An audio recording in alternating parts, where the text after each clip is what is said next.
So welcome everybody, and happy to see you all here, and happy to start one more session about Timescale. And today is our sequential of a deep dive into sensor data, and we are going to cover hierarchical continuous aggregates.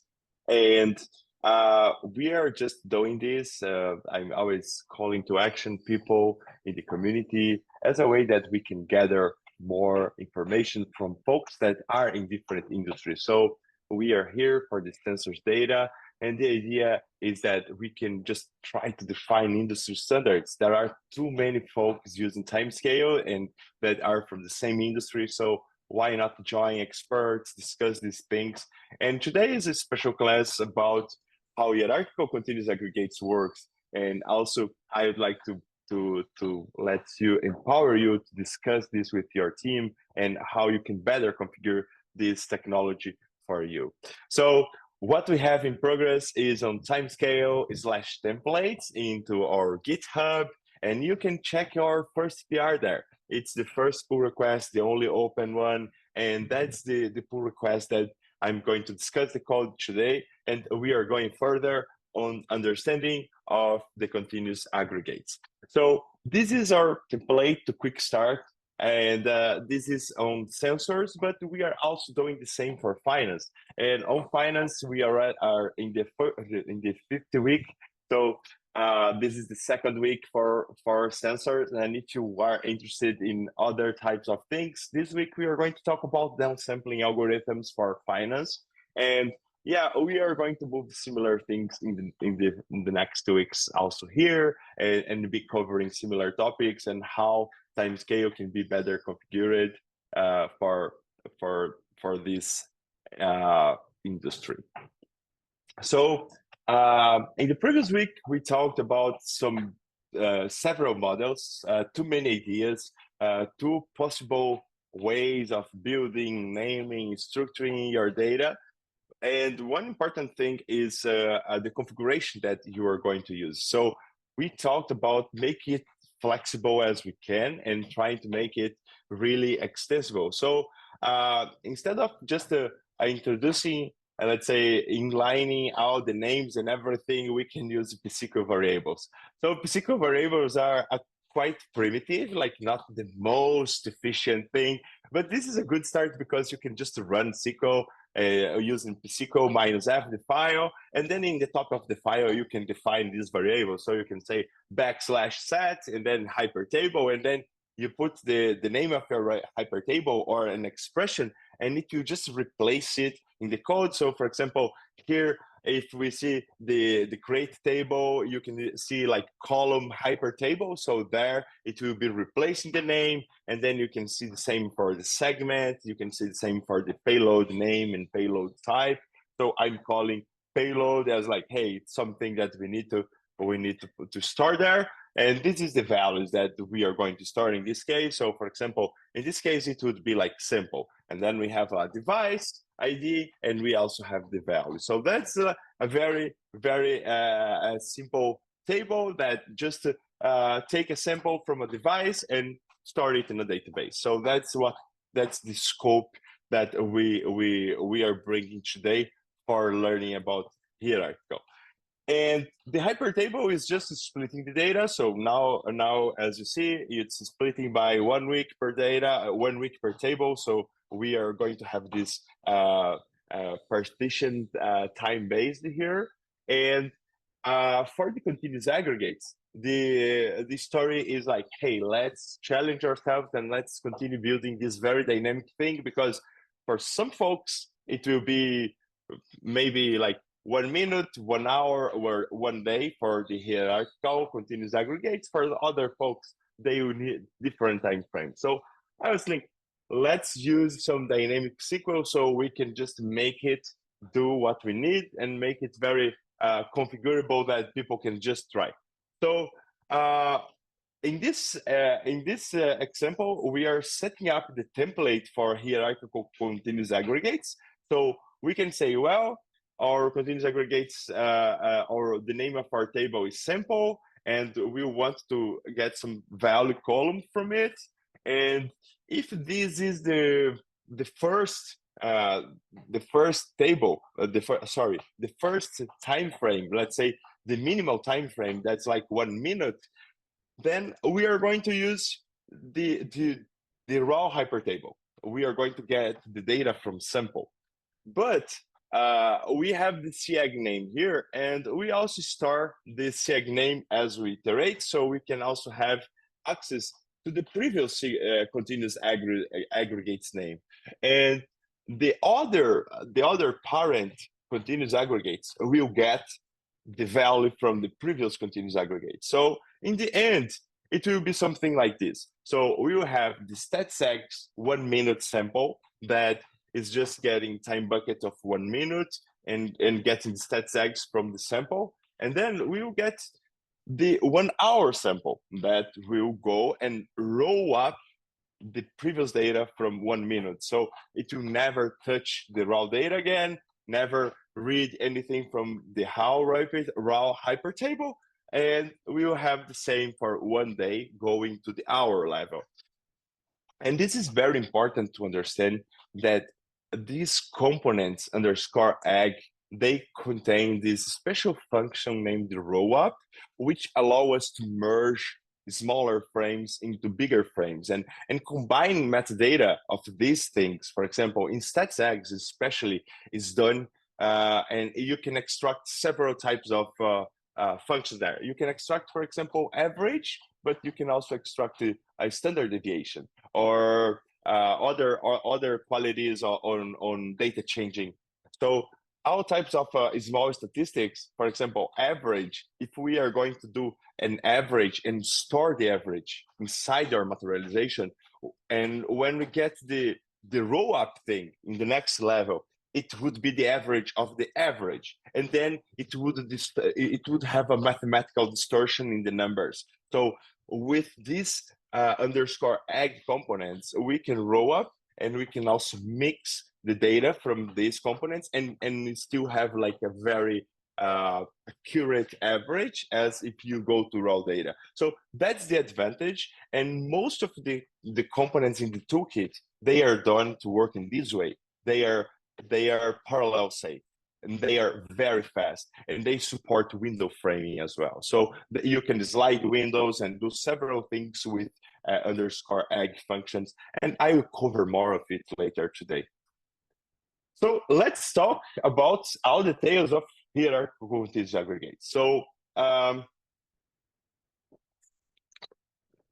the most important thing we are going to do today is understand the materialization engine that is for items 2 and 3 that are like more, let's say, low-level coding. We are not going to deep, but the main idea is that we understand what we are doing and how Timescale works behind the scene is in all these aspects, and then we will come back to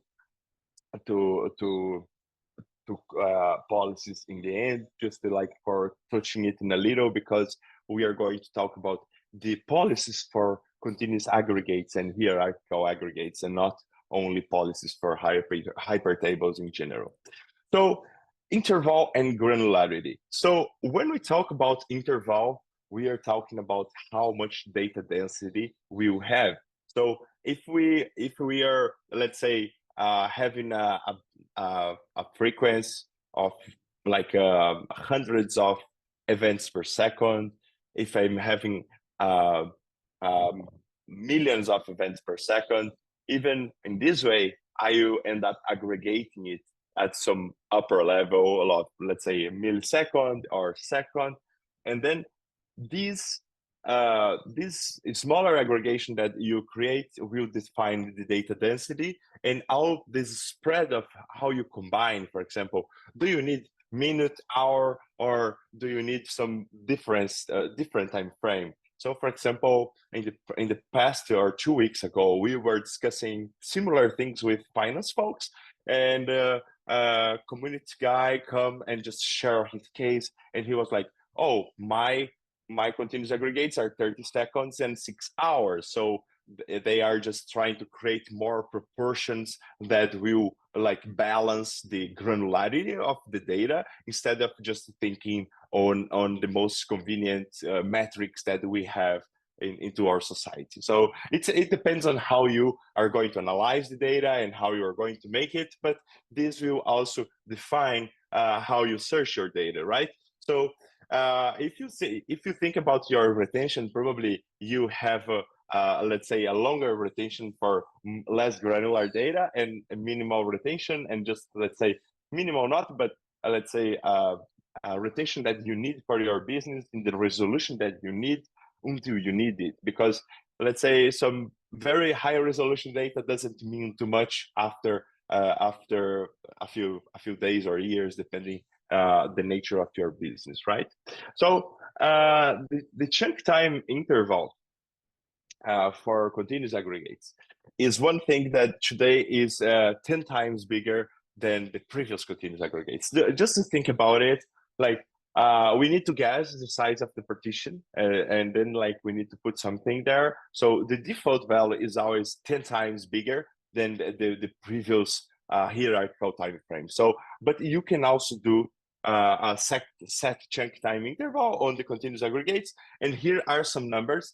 And I'm also like having fun in the last item, trying to see like, do we need really a hypertable for this? Because, for example, if you have yearly data, depending on how much devices, like, or the cardinality of your business, let's say you have 10,000 devices, maybe you have 10 years, so you have 100K records in your table. So maybe you don't need to partition it, right? So that's the point. Even like this is the framework, that's how it's set up, but probably the partition is just a minimal overhead in the system, but it would not be really necessary.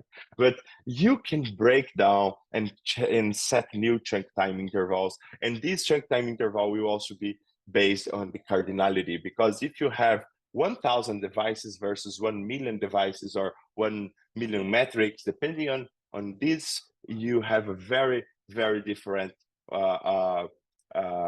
settings for chunk time interval. Okay, for watermarks are very interesting mechanisms to allow us to understand the materialization. So let's say when you have your continuous aggregates, you can do a refresh. You can go and say refresh my continuous aggregates, and then you can say refresh this time frame. I would like to refresh on last month, or I'd like to refresh everything, or I don't want to think about what I need to refresh. And then you just put now there in the 2 arguments, and it will be filled by the system. So when I say that it will be filled by the system, it means that watermark will control when it needs to go. So you can do this manually, but you can also just leave it for Timescale internals, and it will store the metadata into this concept named watermark. So how you get your watermark? So you can just get your hypertable, and we have one internal function that is named CAGG watermark. So for example, in this case, I put CAGG watermark. Oh, I have a kind of error there. I could get the hypertable ID, not for the watermark, but for the continuous aggregates name. And this is where you get your date control. So you are going always to the future. So let's imagine this scenario. Just a small note. I forgot this slide. So this is a call to the catalog. So for example, here you can see that we are using get hypertable ID, and get hypertable ID comes from _TimescaleDB catalog. So as you know, we have one schema named TimescaleDB information, which you can find a lot of cool views that you can understand your continuous aggregates, your hypertables, everything that's related to your business. But the views are just going to the catalog. So the catalog is the place which you can learn about all metadata related to Timescale. So if you are curious, this is a very nice schema to be exploring. As you can see, you can find a hypertable table, which contains all data about hypertables. And we also have the underscore timescale internal, which contains all functions related to timescale. Don't touch them. Like maybe it will rise an exception because some of them you are not allowed to use, but at least you can get some internals and you can also understand parts of the internals. So I really recommend, if you are learning and would like to go deeper into databases in general, that's a good way to understand. So let's jump into the watermark.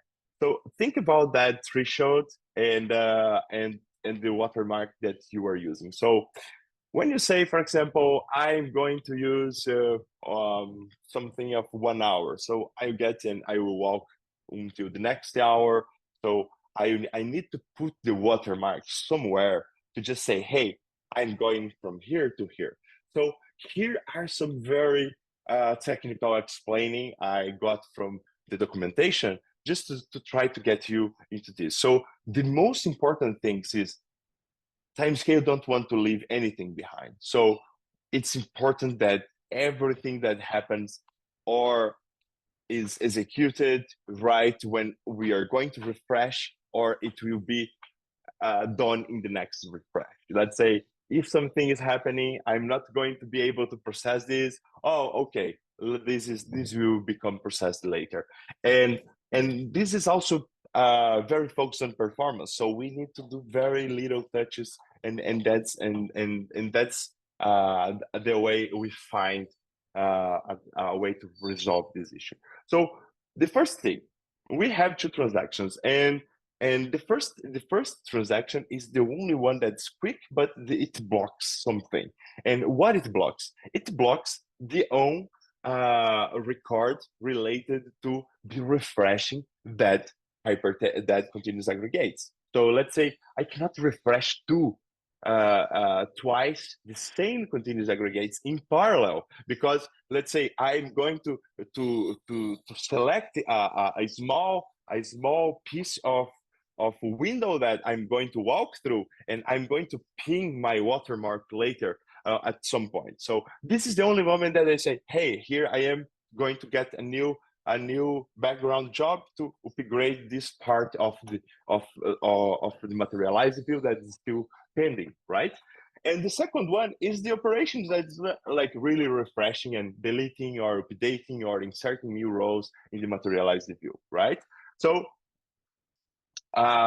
we block this first transaction just to avoid concurrence, and this is the part that we need to understand. Like, hey, if something is left behind, it will be done in the next refresh. So that's why we have two ways of controlling what's pending and what needs to be refreshed. So one is the watermark, and the other is the invalidation logs. So that's what we are going to talk now.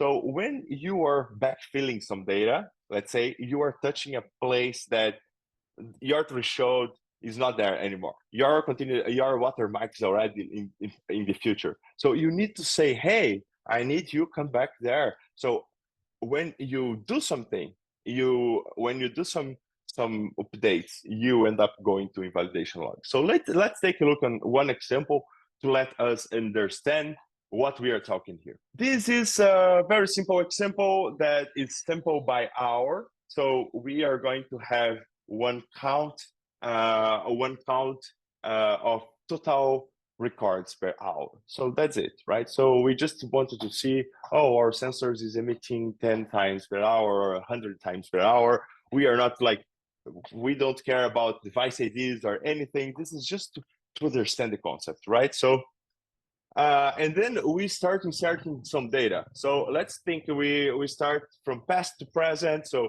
let's say 2 hours ago, 80 minutes, temperature was 22, and then 60 minutes ago, and then the temperature is coming. And then we reach the point that we are on now. We are exactly on the moment that we are in the present. And then we say, okay, it's time to debug. Let's switch to our client min message to debug. that will allow us to check the timescale with the internals. And then let's run the refresh continuous aggregates with no parameters. Let's see how timescale will make it, right?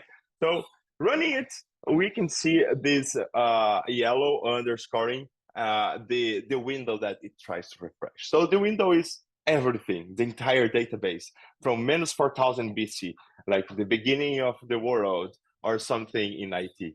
And then you have right the moment that's now, before now, just the time bucket aligned from the previous hour. So it was like midnight yesterday on UTC, but it was like 9 p.m. for me. I was testing it last night and trying to refresh. And then you can see this refresh.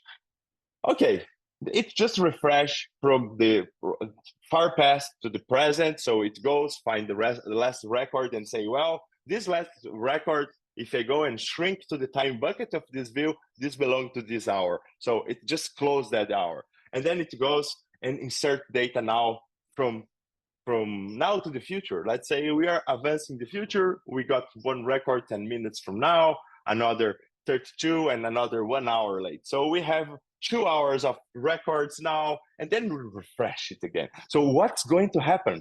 So now you can see that the window hour come 1 hour back from the previous day, and then it goes 1 hour further. So just like I just paste here the previous one. So just comparing, you can see the last argument. So you have 1 hour before and 1 hour after. So understanding the time, understanding what's the time bucket, it always gets like, for let's say security reasons, it goes and walk through the neighbor buckets just to guarantee that everything is consistent and refreshed there. So and then you can see other 2 lines that says here one deleted row and the other says inserted 2 rows. So it just removed the line that was there before and created 2 new lines, because we have more data in the current hour and we have more data in the next hour. So it needs to refresh 2 hours. So it needs to swap everything and redo all the things in the same moment. So that's how it works behind the scenes. So you have the watermark and you have invalidation logs. When you update things, you go to invalidation logs, like a to-do list of things that the database need to correct. And the watermark's like, hey, we stopped it from here yesterday. We generate all these streamed data. We need to go into this, but we also have these other logs that we need to check. And that's how it works. I just want to share here one small thing that is related. I can show later, but I also have this demo that you can run it yourself. So if you want, we have it. And talking about materialized-only strategies, one important step of materialized-only versus not materialized-only strategies is you think of what do you need in real time, and you think about how much it costs to do everything that you need in real time. So one thing that we propose here is this continuous aggregates policy. And as you can see here, in the first one, we are using 1 minute, and in the other, like for 1 hour, 1 day, we have 1 minute here. I would like to show you this in my terminal, because here is my code, and you can see here that this is like 5 seconds now.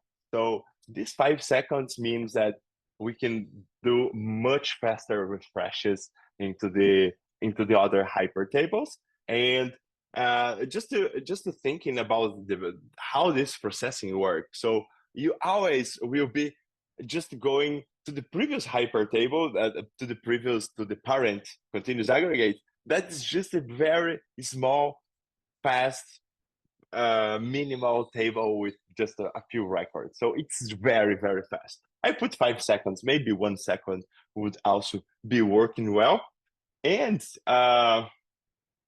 what I would like to show you this here is that I created a small emulator just to this is my type of dreamy work that I always like, hey, we need to have some real-time data going. So this is a background action. So this is also a custom job that you can implement and you can schedule, and Timescale background worker runner can just run your job.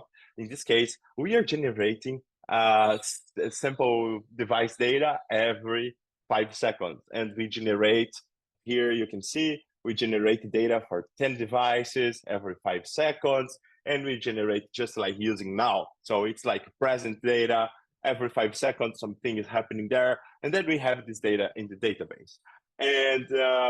And then this is the example that I would like to show you, just to let you understand how cool is this idea of materialization, use materialized-only versus does not use materialized-only.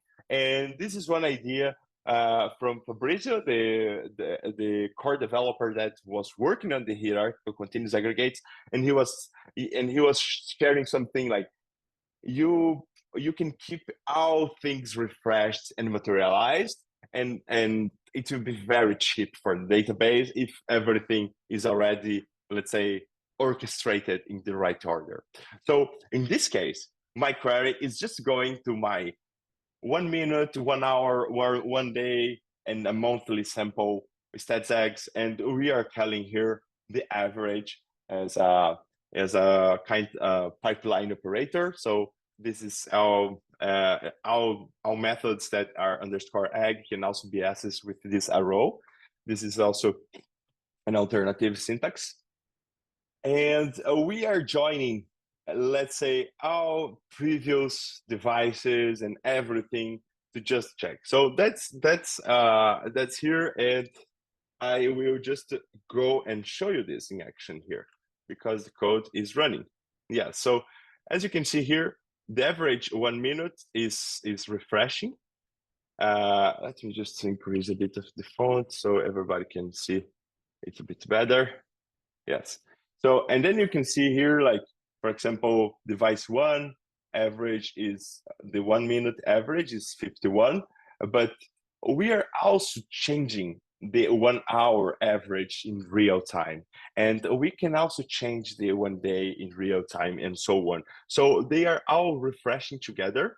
And so as soon as some new data comes, it will be updating not by the data, but by the scheduler that we put every 5 seconds. But let's say, for example, if something really changes the daily average, then you can access this daily average before you end the day, right? So you can force this refresh, go and refresh the data before you end the day, and it will not be expensive because you are just going to in a bunch of few records and going. And the key thing here is that the minimal continuous aggregates is real time. So it goes, matches data from real time, returns the most, let's say, refreshed average, and then it persists in the other levels as well. So that's very, very important. And all the other levels can benefit from just one single continuous aggregates being real time. So that's the idea of this small component, and this can also be useful to understand this. Now let's talk about Toolkit aggregations. And the Toolkit aggregations is something that I started and exemplified with the StatsEgg example. So StatsEgg is one type of aggregation offered by the Toolkit. We call it hyperfunctions. We have several hyperfunctions, and the cool thing is that I also mentioned before is this roll-up methodology that allows you to combine and merge data from multiple time frames. So if you never check this, how it works, I would like to just do very little demo here because this can also open your mind. So for example, table, StatsEgg 1 minute, order by 1, desk limit 1. So you can see that this is the stats egg here that we have. So I will get here select stats egg, and then I can get this a row here, and then I can say, for example, average, and from stats egg 1 minute tempo.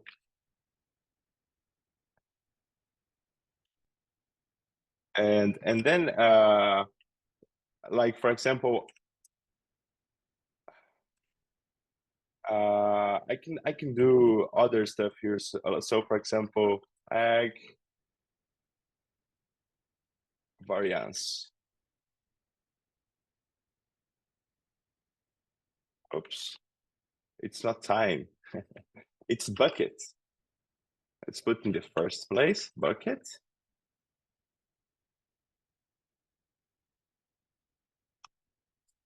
So as you can see, we have like, we can extract time, or we can extract average, variance, and several other things. So that's how it works. And okay,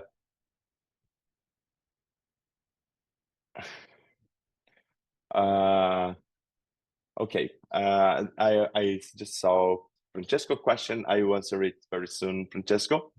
Thank you for asking. So in this case, as you can see here, we have this special space. And for example, let me just come back here to the browser.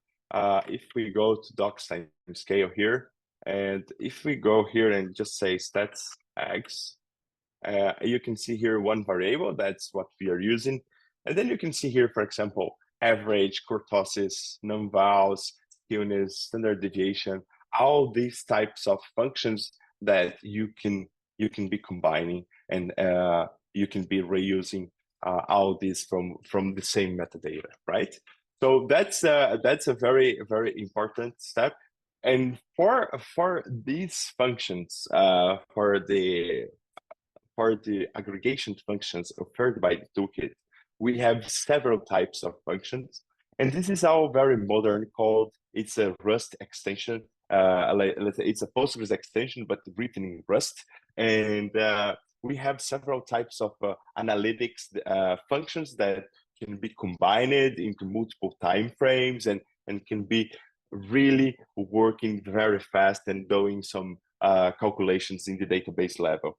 So just a reminder that we build it because we truly believe that data locality for processing really matters. So if you think like the work that you have when you need to extract your data, put your data somewhere, serialize, deserialize, package, and package. So anything that you can do closer to your data will be much faster than just to move to a programming language and then make it from there. So, and then everything can be accessed and combined, and there are several types of combinations that are very, very useful for data processing. So rotation policies, just a reminder, like hierarchical continuous aggregates are more flexible for retention. So they are cool because you can also, let's say, recycle the more granular data early, and you still have a consistent bigger time frame because you never come back to reprocess. But just retention policies for continuous aggregates are also a very, let's say, be careful when you touch it, because if you need to do refreshes, maybe you have inconsistent data or inconsistent math, because if you count with data that you remove it because you think it will store and enjoying something that's coming, no, it will just get all raw data again and try to reprocess. So just be careful when you are updating things and maintaining different results. So, and the thing is that it only depends on the previous materialized, so it's very, very fast and good. And you can also set up compression. So just like all continuous aggregates are hypertables, and you can do everything you can do with hypertables, and you can also add compression. So when you do a compression for hypertables, do you have quick gains in speed? Yes, you can have it, because it's all a trade of storage versus CPU. So reading, let's say, compressed data is much faster, but you need more CPU to decompress. So if you have more idle CPU, you can also do this type of trade and check how you have this kind of like speed gains with this. High cardinality will always benefit from this. Just thinking like if you have 1 million devices, if you have hundreds of thousands of devices, maybe it will be very expensive, and compressing is really a good idea for this. Okay, so that's all I have for today. Thanks for coming and staying with me until here. Let's go to questions.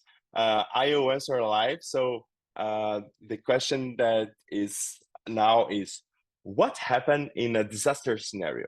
Let's say power outage or disk crash. Is there any rollback facility for recovering lost data used in the CAGG?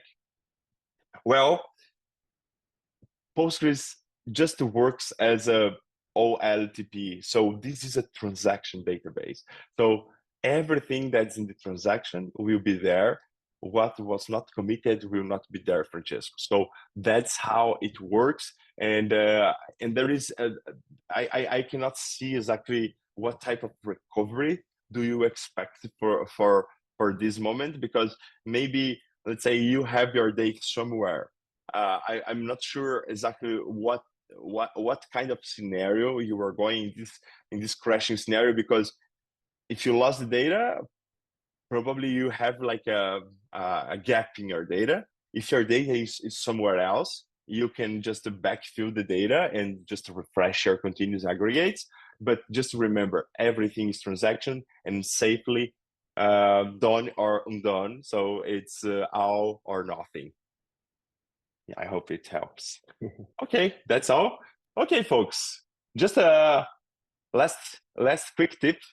If you want to take a look on the continuous aggregates hypertable invalidation log. So just think that we have the invalidation log mechanism, but we have it twice: one for continuous one for the regular thing, and the other for the hierarchical part. So we have it in separated schema as far as I got, and that's also a thing that you can explore. I'm just going to come back here because Francesco has a second question. I will just answer live here. So Francesco asked, what was your reference to Toolkit in the CAGGs? The reference there was the statseggs functions, Francesco. So if you check here, let me just go back here. For example, here you can see statseggs and the roll up. So these are the two mixes of toolkit functions, and most of the aggregations are in the toolkit. Moving on, we have the next session next week will be about downsampling techniques, and that's a very cool topic. So if you want to think about faster algorithms, faster queries, just think about downsampling stuff. So we are going to discuss several downsampling techniques and talk about the algorithms we have inside Timescale, and also about strategies that you can be thinking and overall querying performance of your system and this type of thing. So join us at next week if you can. We'll be very happy to have you, and this is the topic of the next week. If you have any other questions, join us on discussion sensors on our TimescaleDB, and that will be that is the place which we will continue the discussions. What else? If anyone has anything to bring, come to our channel and to all our discussions that we are having on Timescale. We have the discussions on finance, and tomorrow today we also have in another discussion about Timescale Vector with Avatar and other folks that we are going to talk about RAG and other stuff from AI. So we are moving several discussions every week, several live sessions. So join us, find us on Luma. We have several events coming, and that's all. Office hours, I'm always inviting people. We have one-on-one office hours. Before it was like a monthly event. Now it's one-on-one. Francesco was a big fan of our office hours, and and tomorrow is also another discussion. But I have my own slots on the office hour, so you book some time to talk with me or with James. James in Australia, I am in Brazil, so it's a very far time zone, so you can choose one that is closer to yours. Thank you very much for this session, and see you next week. So thanks a lot for coming, and that's all for today. Bye.